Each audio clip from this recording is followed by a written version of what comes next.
Hi, my name is Mike Quinn, and this is the Ultimate Frontline Leadership Training Podcast.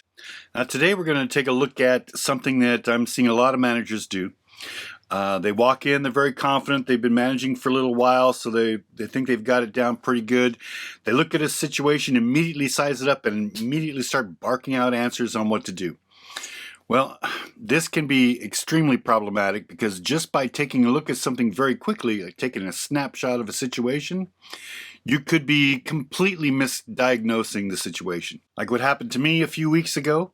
I was assisting with a cashier, and I was working on one side of the cash register, and when I just finished working with this cashier, I turned around to go work with the next cashier right behind me, and I was looking to size up what needed to be done, what was happening, where were they in the transaction, and the manager looked over at me and said, "Get your hands moving, Mike."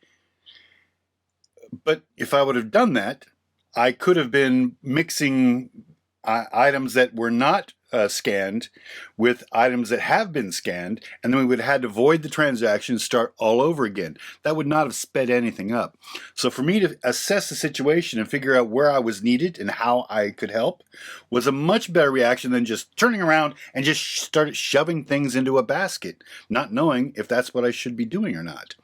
So this type of direction is happening quite frequently and is very frustrating for the workers.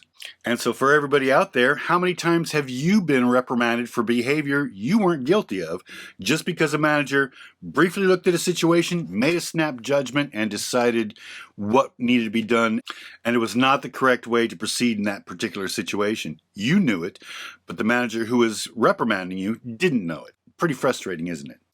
So, what should we do instead of jumping to conclusions and giving erroneous direction?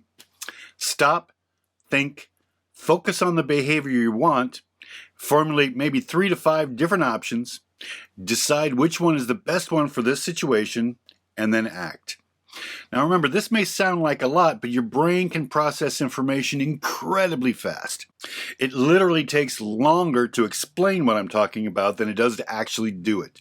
We can think of things rapid fire in our brain very quickly before even seconds pass. So we can take a look at things, focus on what needs to be done, come up with some plans, figure out which one is the best one for this situation, which one will improve the situation, not make it worse, and then act on that. Can you spare a few seconds to keep your team motivated and working hard? Or do you want to kill your team's attitude and have them plot to undermine you? See what I mean? A few seconds can really make a huge difference in your workday and the workday of the people you're working with. And just remember this, your first idea is not usually your best one. If you can think of a couple of different alternatives for any situation, you're going to decide which one is the best way to operate, and you're going to move forward with that one. That is rarely ever your first inclination.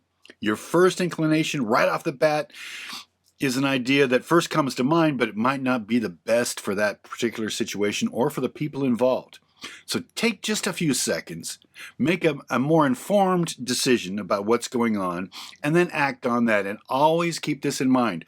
Focus on the result you want and have your actions lead to that. Don't just say stuff to make you feel better. A lot of punitive managers are doing that right now and making a lot of workers really angry. Focus on the particular situation you want to improve, and focus your attention on that, not the person, not the situation itself, but how to fix it, and focus on fixing the situation. It's going to be less punitive, you're going to hurt a lot less people's feelings, and your staff is going to be more highly motivated to do what you're asking them to do. All right, so that's it for today's lesson, and we'll look forward to seeing you next week.